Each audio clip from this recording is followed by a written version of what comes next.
Praise God. Praise God. God is good all the time. And all the time. God is good. Praise God. Praise God. Sa pagpapala sa bawat sa pagkakataon na tayo po dito, lalapit sa ating Diyos ng may pananampalataya na kung saan may dalawa o tatlo na nagkatipon sa kanyang ngalan. Naroon siya sa kanilang kanilang. Sa araw na ito, tayo po ay dudulog sa Panginoon sa ngalan ng bayan ng Siruma sa probinsya ng Camarines.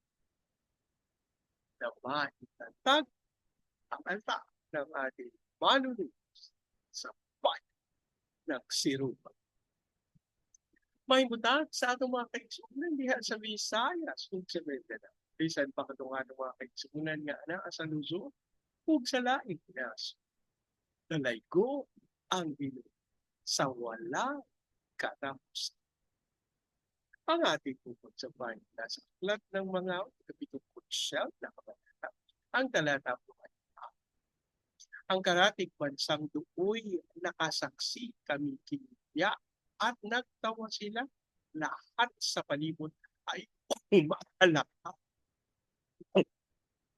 sa gayong na ang karatig bansa duoy nakasaksi kami kinya at nagtatawa sila, lahat sa palibot ay mahalaka sa gayong nakita. Ang karatig bansa do'y nakasaksi kami kinutya at nagtatawa sila, lahat sa palibutan mahalaka sa gayong nakita.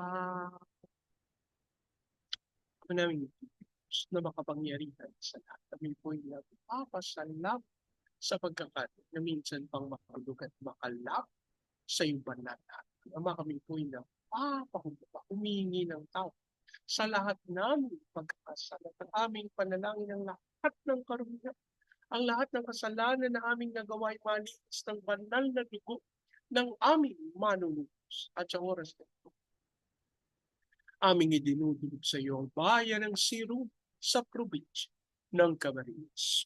Aming panalangin ng lahat ng altar at lahat ng kasunduan na ginawa sa bayan ng Siru nang hindi ayon sa pangalan ng aming manunod ay mapawalang sa pangalan at aming hiling sa pangunguna ng iyong Santong Espiritu ang altar ng aming Panginoong Jesucristo sa bayan ng Siru. Maraming salamat po. Aming pag-asa at tinugon. Tinanggap namin ang aming panalangin sa pangalan ng aming Panginoon Jesus. Amen. Amen.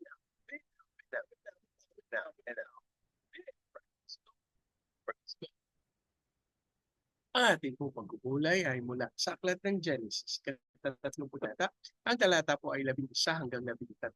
Sinabi pa sa kanya, ako ang makapangyarihang Diyos. Magkakaroon ka ng maraming anak, darami ang iyong mga lahi, at sa kanila'y may magiging mga magmumula sa lahi mo ang maraming bansa. Ang mga lupaing aking ipinangako kay Abraham at kay Isaac ay ibibigay ko sa iyo at sa iyong mga anak.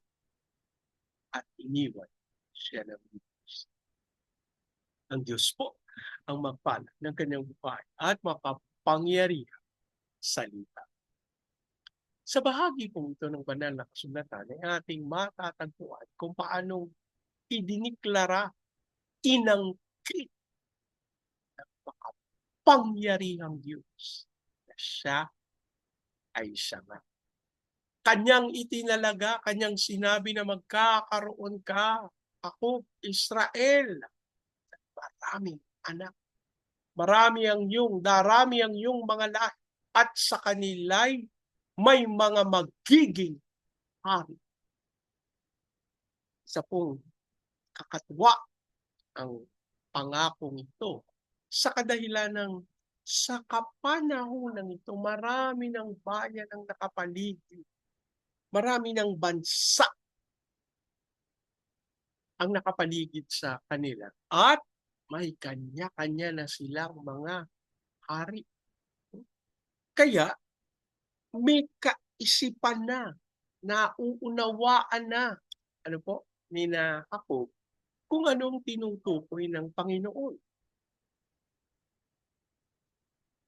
Sa ganitong paraan, maliwanag sa kanila ang pangako ng Diyos.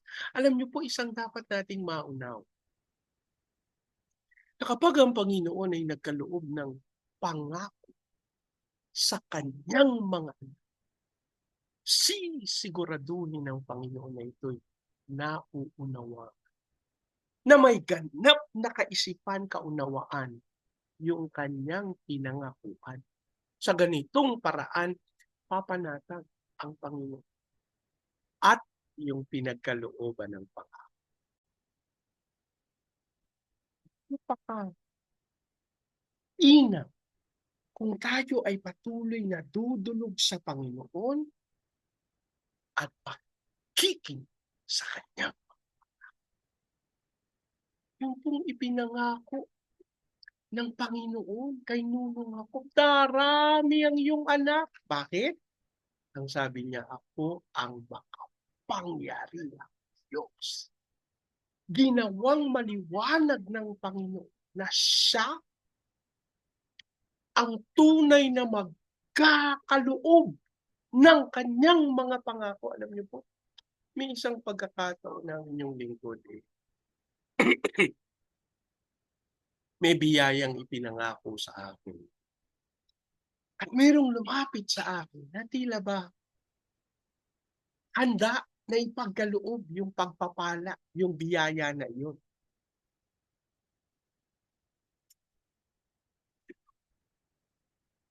Nung una po, na-excite ako.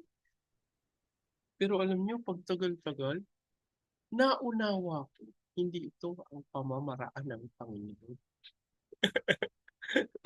Ako po'y nagpapasalamat sa Diyos sapagkat hindi po ako nagmamalaki. Hindi ko tatanggapin yan galing sa iyo. Hindi po, wala pong personal. Hindi personalidad yung aking tinitingnan. Kung hindi, ako po'y pinagkalooban ng Panginoon ng kakayahan na maunawa. Kanino ba nanggaling?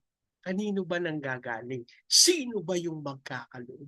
Kaya mga kapatid, dapat maging maliwanag sa atin ito na hindi tayo tanggap ng pagpapala, lalo na kung hindi naman ito galing sa Panginoon. Paano ang sasabihin natin? Ano ang idadahilan natin sa Diyos? Kasi naman, Panginoon, hindi ko naman alam na hindi naman pala sa iyo galing. Alam po, isang katotohanan naging maliwanag para sa akin. Kapag ang panggagalingan ng biyaya, ng pagpapala ay katotohanan, ay galing sa Panginoon. Pero kapag ang panggagalingan ng pagpapala at biyaya ay medyo madilim at hindi ka sigurado kung saan nanggaling, magtanong ka sa Panginoon. Ano po? Kasi po, napakahalaga na ating maunawa na kung ang Diyos ang nagkakaloob ng biyaya at pagpapala, iingatan tayo ng Panginoon. Hindi tayo matatakot. Hindi tayo mag-aalala. Walang pangamba sa ating mga puso. Hindi tayo mag-iisip na, paano pag naubos to? Paano pag hindi ko nagawa? Naku, iba po? Walang ganyang pag-iisip ang pagpapala galing sa Panginoon. Kasi ang sabi po ng salita ng Diyos, it is God who grants us blessings and He adds no sorrow to it. Walang kalungkutan, walang pag-aalala, walang pangamba ang kaloob ng Diyos na pagpapala. Kapag kakabog-kabog ang dibdib mo dun sa biyaya na tinanggap mo, mag-isip ka, sa Panginoon ba galing? At alam niyo po, ako'y nananampalataya. Ito'y ginagawa ng Panginoon na maliwanag para sa atin para hindi tayo madaya ng kaaway. Hindi tayo malinlang na tumanggap ng mga biyaya na tunay hindi nagmula sa ating Diyos na buhay. Manalangin. Ama naming Diyos na makapangyarihan sa lahat. Kami po ay lubos na nagpapasalamat sa inyong salita. Kami po, Ama, ay tunay na nagagalak sa katotohanan ng iyong ibinagkaloob sa amin na hindi lahat ng pagpapala at biyaya ay tunay ngang sa inyo nagmumula. Lord, kailangan naming maging mapagbantay sapagkat ang mga biyaya na nagmumula sa inyo ay hindi magdudulot sa amin ng pagkatakot, pag-aalala, pangamba. At kung may mga ganitong klaseng kaakibat, yung mga pagpapala na aming tatanggapin, ipahintulot na kami magkaroon ng karunungan na tanggihan at hindi tanggapin ng mga ito. Sa pangalan ng aming Panginoong Yesus, kami po ay tunay na nagagalak sapagkat kayo ay patuloy na nagkakaloob sa amin ng kakayahan na maunawaan ang inyong dakilang kalooban. At sa pangalan ni Jesus, itinatalaga namin sa iyo, Panginoon, hindi lang kami, kundi ang aming buong sambahayan. Ipahintulot mo na mabatid namin ang udyok na nagmumula sa iyo upang tunay tanggapin ang iyong kalooban. Maraming salamat. Ang aming pag-asa tunay, ipinagkaloob ang aming panalangin. Lord, idinudulog namin sa iyo ang bayan, Panginoon.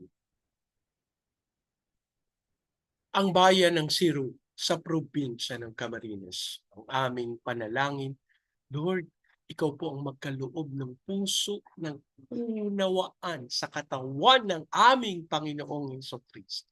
Lord, ngayon oras na ito, itinatalaga namin sa pamagitan ng iyong Santong Espiritu ang pagtatatak ng altar para sa aming Panginoong Jesucristo. Ang altar na ito ay magiging lugar ng pagsamba, pasasalamat at paghahandog ng pinakamainam sa aming Panginoong Jesucristo. Lord, ang aming dalangin tunay dumaloy ang iyong Santong Espiritu sa bayan ng Siruma. Hiling namin, Panginoon, ang iyong kapangyarihan, ang iyong Espiritu. We declare the fire of revival with supernatural miracles in Jesus. Ayan mong dumaloy din po ito sa Baguio City, Cagayan de Oro, Legazpi, Lipa, Manila, Pampanga, Pateros. Kilusan mo po ng may kapangyarihan ang mga bayang ito. Hayaan mong dumaloy din ang kaunlaran at maranasan ito, Panginoon, sa buong Luzon, Visayas at Mindanao. Pahintulot mo, Panginoon, na kami magtagumpay sa pagganap ng iyong dakilang kalooban sa iyong pagkatawag for us to be the launching pad of the gospel, for us to be a missionary, sending country, and to be the America of Asia in the height of its glory. Kasal din po namin ang pagkilos mo sa aming mga training agents, katulad po ng Mainline, Asian Center for Missions, Elijah House Philippines, Church Renewal, Asia Pacific International Institutes. Lord, ikaw pong magkaloob ng lahat ng pangangailangan ng mga ministeryo ito upang sila'y magtagumpay sa pagganap ng dakilang kalooban. Habang amin din pong idinudulog sa iyo ang pangangailangan, Panginoon, ng aming mga OFW na tinawag mo bilang overseas Filipino missionaries, Lord God, Filipino workers, Lord, ikaw magkaloob ng kakayahan na maibahagi nila ang salita sa paraan ng Diyos na iyong itinakda sa mga bansa na iyong pinagdalhan sa kanila. Hiling din namin ang mga misyonero namin, Panginoon, maangkin nila yung kakayahan na ipahayag ang iyong salita sa mga lugar na iyong pinaghatiran sa kanila. As we also pray, Panginoon, sa kapangyarihan mo sa aming President Marcos, Vice President Duterte, sa Senado, Kongreso, judiciary, military, police, local government. We declare the faith of the Lord. Lord, dasal namin na patuloy na malantad ang kasinungalingan ng kaaway.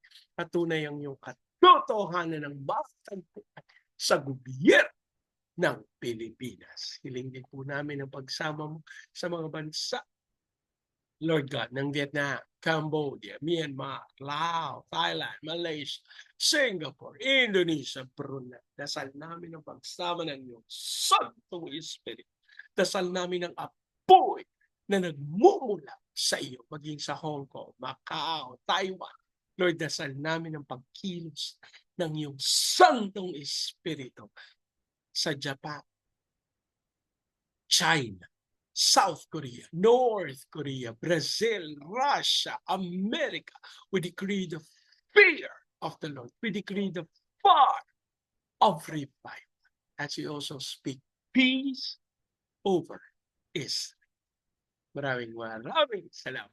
Naangkin namin, tinugulo, at tinanggap namin ang aming panalangin sa pangalan ng aming Panginoon Jesus.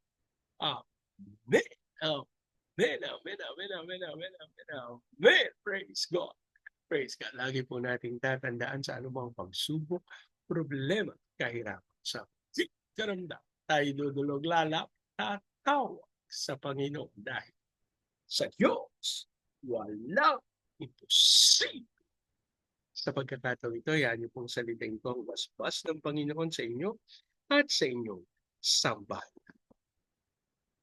I declare the everlasting love of the Father. I declare the unending blessings of the Son. I declare the sweet, sweet, sweet fellowship of the Holy Spirit now and forever. I declare this new house and lot with port, with a new vehicle, and with a flourishing business. In Jesus' name. Amen. Many. Praise God. Praise God. Hanggang sa susunod po. Sama-sama nating ideklara, Pilipinas, God bless you big time. And so we declare to God be all the glory in Jesus' name. Amen. Amen. Praise God. Praise God.